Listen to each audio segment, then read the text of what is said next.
It's Thursday, October 27th. From inside the WTOP newsroom, this is the DMV Download, brought to you by Steamfitters Local 602. Get an estimate and learn more at steamfitters-602.org. Today, we get a sneak peek of a brand new art museum here in the district. It's owned by a couple from Miami with an extensive contemporary art collection. If we could change one life, we've done an incredible thing. Because to us, art is total magic.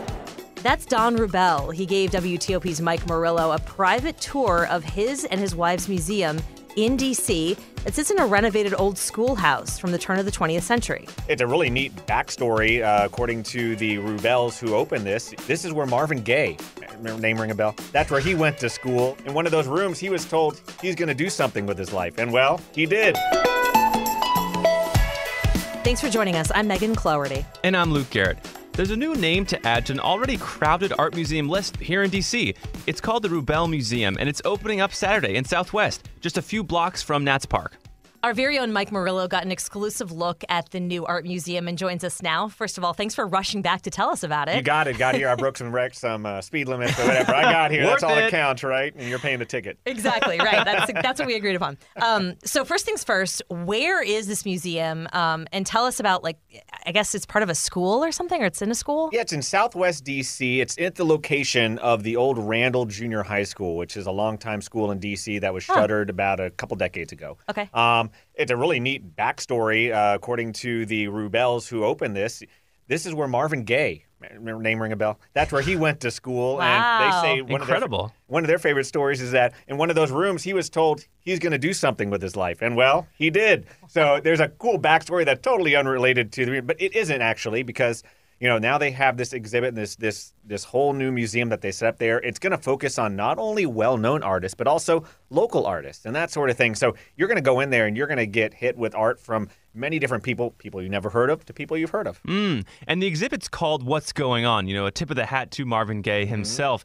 Kind of tell us about this art specifically. It's contemporary art. So is it going to be kind of more modern-y? What kind of art are we seeing for those of us who aren't in the art world? From my brief trip through the museum, it's a mix. I mean, you're going to see, there are some were just big jugs that when you look inside, you get a surprise. I'm not going to give away what the surprises are, but look inside the jugs nice when you see those. But, you'll also see things that go towards social justice causes and things we've seen over the last couple of years, issues pop up. You're going to see a lot of paintings and art and just sculptures that really go towards, what some of the narratives that we've seen expressed out there, especially when it comes to that topic. Interesting. Mike, I know you got a tour today from the owners, the executive director was there, some of the artists. Tell us about this family, the Rubels. What's their backstory and how did we get here? What a cool family. So you have the husband and wife, Don and Mara Rubel, and then their son was there as well, who's going to be taking over for them, as they decide to retire. They're not retiring yet, though, they say. So they have this great collection. They own the largest contemporary art collection in North America. Wow. Wow. I don't know if there's an official title given, but from how many works they have, close to 8,000 works. I think actually even more than that. So if you think of that, they have a lot. And they have a Miami museum, and this is their version bringing it to D.C., and they're sharing some of their works here. And it's really cool because it's free for D.C. residents. Wow. So you can get in there for free if you're a D.C. resident, and this is them paying for it. It's not the government money, right? Like you see with the Smithsonian's paying for the admission. They're actually allowing you to come in for free, and they're hoping to inspire some folks. I was listening to some of the sound you got with Don, and he was saying how that's really part of the mission is to bring art to everybody. If we could change one life, we've done an incredible thing. Because to us, art is total magic. And I think anyone who's exposed to it, it's magic. And these works, because they're contemporary, are dealing with contemporary issues. So they'll look at it and they understand what it is. A lot of times they'll explain it to us. Don, when you use the word magic is when a work of art can give you an insight into your own life.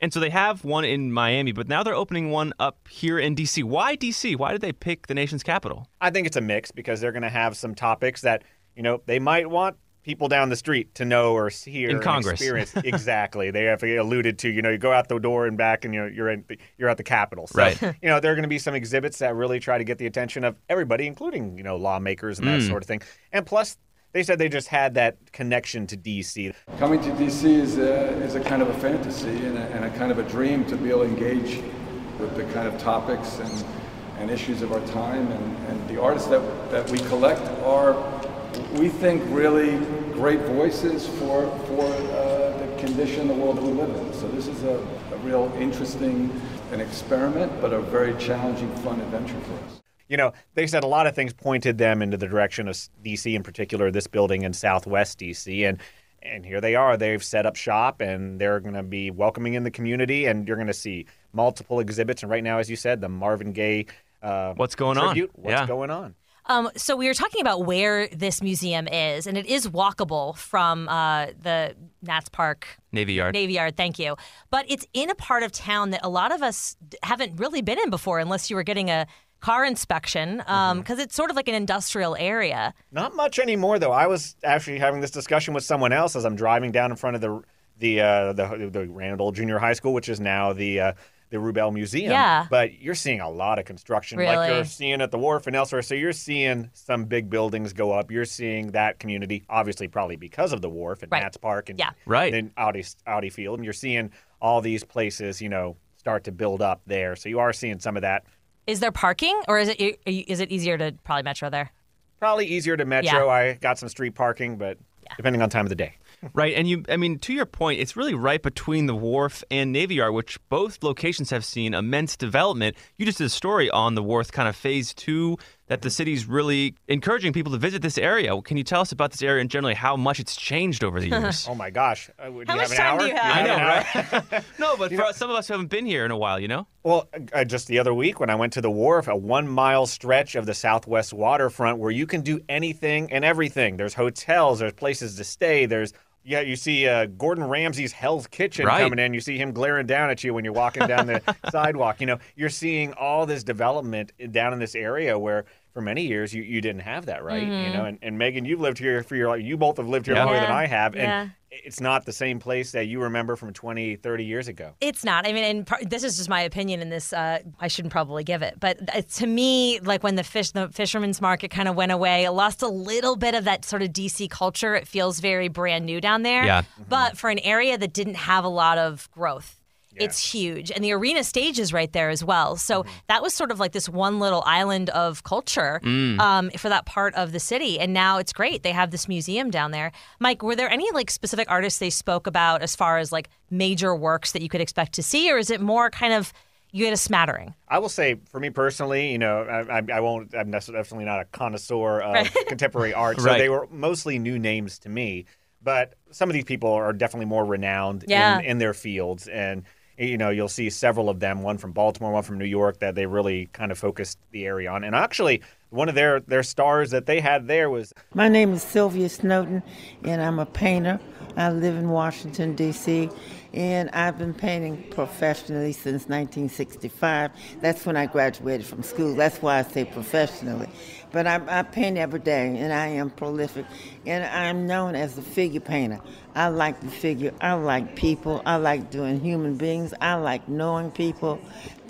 Not to pass judgment one way or the other, but just to know what they are about. And you see yourself in people. We're so much alike, but we come in different proportions. She was kind of the star of the show. So I think they're trying to do that a bit, Not necessarily say you need to go there to see the Monet or you need to see these big names. Right. What about the local names? And I think that's where this couple is cool. I actually saw an interview real quick that they did earlier when they were talking about how they couldn't afford paintings when they started buying them. They were almost doing layaway plans, giving $5 a month to artists so they could buy these paintings. That's how they started. Wow. Early on, I don't know why, I don't know how, we realized this was going to be our mission in life.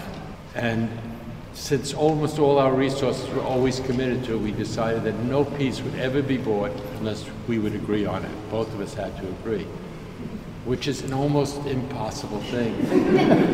Especially if you know us, it's even more impossible. And as our kids came of age, and they were equally interested, if not more interested, they were incorporated into it. And again, the same rules hold. No piece can ever be purchased unless all of us agree, making it approximately 8 times harder to agree. But somehow, 7,400 times we've agreed. So I think they have this appreciation, for local art and local artists, and now putting it on display. We're now going to give you the impossible task, Mike, of trying to describe one piece of art that you saw in this audio medium. Very contemporary. I am, yeah. There's Impossible, a I surprise said for it. you in the basement. Go check it out. Oh, that's the Jugs Rubenville thing. Museum. Surprise in the basement. Wait, I'm very interested to visit this, especially since it's free. It's just a new opportunity for people to kind of, introduce art into their lives. Yeah. Very cool. Yeah, I'll say it's definitely an exhibit, at least that one in particular that you would like me to describe. Right. Very contemporary. It's about electronic age that we moved into. Ooh. And, check it out. Makes you think. Wow. Well, Yeah. Mike, thank you for bringing it to us. You got it. And it's Halloween costume crunch time. Coming up after the break, Luke and I will tell you about our greatest costumes, just in case you need some last-minute ideas. Backed by the experience of its hardworking members, Steamfitters Local 602 is ready to take on your next commercial, heating, cooling, HVAC, or refrigeration project.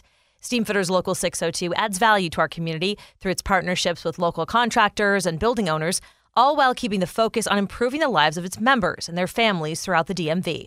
For work that's on time and on budget, go to steamfitters-602.org to schedule your next project. That's steamfitters-602.org. Steamfitters Local 602. Changing lives. Explain your DNA on 10 cases, man. You're inside the police interrogation room with the alleged Potomac River rapist. I'm not guilty on any of this stuff. So calm, so reasonable. Could this be the man who terrorized women for 9 years before murdering a brilliant scientist 2 decades ago? Experience one of the most fascinating true crime podcasts available. Join crime reporter Paul Wagner for Unknown Subject, Season 3 of WTOP's American Nightmare series. Search American Nightmare Podcast on all podcast platforms. And before we go, Megan, what's the best Halloween costume you've ever had? You're not prepared for it. Wow. You're all not- right. you're not I mean, prepared that's a statement, I guess. For we'll see if it's true. the excellence. Okay, I was in 5th grade, I think. Whatever. I was around that age, 10-ish. And this is actually the most Washington story. It's so funny. Okay, so I wanted to be a gumball machine. Wow. And I had this great idea. And my mom, who worked at a hospital at the time, got one of those giant clear trash bags. So Okay. we filled it with smaller color balloons. Wow. And I had 2 holes cut for my legs. Yeah. And we sort of tied it around my neck in a non, choking You can way. still breathe. Yeah. Yeah. Oh And my I had, God. and it was really cool. It was walking around, it had 10 cents or whatever on it. I made it probably 4 houses before my leg holes had stretched out and the balloons were coming out of the leg holes. Oh, no. And so I was devastated, Yes, obviously. obviously. So I go back to my parents' house, which was also my house. So I go back to my house and my mom was like, what do I do? I have to come up with something right now that my kid can walk out the door with, right? Yeah. And so she gets so bad. It's so bad. She gets a poster board and a ribbon and basically staples the ribbon around the poster board, puts Okay. the poster around my neck. I see it. It's hanging from my neck, a poster board. Yeah. Gets Monopoly money, staples a bunch of Monopoly money all over the board, and then writes in Sharpie, the deficit.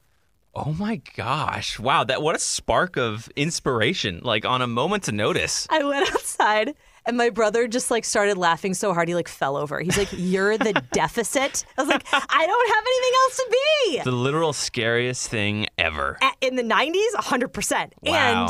And everywhere I went, every adult was like, "This is the best costume I've seen the You entire can take day." 5 king-size bars, Megan. I was like, I don't even really understand what I am, Wow. but it's working for me. Dang, a 2-parter. Not bad. Yeah, it was a pretty epic night. That's pretty good. What was your best costume? Well, I was in college, and in college, I had really long hair. And Yes, a big you look beard. like, yes. Yeah. You did For not those look who like don't the man know, you are now. Yeah. I had long flowing hair, big beard. I was in San Diego, and the new Thor movie had just, come out. Yes, I see where this And is going. so I was a runner, I was just, I was a slim runner, surfer kind of guy. Right. So I got my Thor hammer, Thor cape, and I went as a prepubescent Thor. And I had a sign, and very self-deprecating, but it was a hit. Everyone loved it because it was an honest costume. I didn't have a muscle suit or anything like that. Wait, you had a sign on you that said what it was? Yeah, prepubescent Thor. Developing Thor, basically. How do you feel about? I feel like if you have to put a sign that says what the costume is, If you're explaining you're losing, that kind of it may deal. not be. Yeah. And this is coming from the deficit, so I feel like That's true. Both of ours are, I guess, strikeouts, but I thought they were pretty good. It was a hit at the time. that's very funny. Actually. Yeah, it was a hit at the time. Because I had the hair, had the beard, but just I not always the look muscles. forward to seeing people's Halloween costume pictures after the fact. If you have a really good one or you put your kid or your dog in a really good one, Uh-huh. I just love seeing them. Just like the kid's face, just being like, Just boom. like, apparently my nephew wants to be a strawberry, and I just can't wait for that. Wow, that's cute. Yeah. That sounds really cute. He's gonna fit the part. That's all I'm gonna say. Wow. I'm very excited for him. Well, folks, see if you can beat that. I don't know. That's pretty tough. That's pretty tough to top. Listen, everybody's got a Monopoly board, so I might be saving somebody a situation where they have their kid coming back in tears and they can put something together. Just what would it be? It would be like the stock market or My 401k. Something like that. Oh my God. Ugh. Okay, that'll do it for us today on the DMV Download with that smooth transition. We are love brought those to you smooth by transitions. Steam Fitters Local 602, and our music is by Real World. Give us a review and rate our show if you get the chance. Tell everyone about the show also. You can find us everywhere, social media, online, on the World Wide Web at dmvdownload.com. And hopefully we'll have some pictures from the museum today that we're sharing on social for you guys. Uh-huh. The DMV Download is a product of WTOP News. Listen on 103.5 FM in the D.C. area, 107.7 FM in Virginia, 103.9 FM in the 103.9 FM in Frederick, Maryland, online at WTOP.com, and on the WTOP News app. Have a great night. We'll see you tomorrow.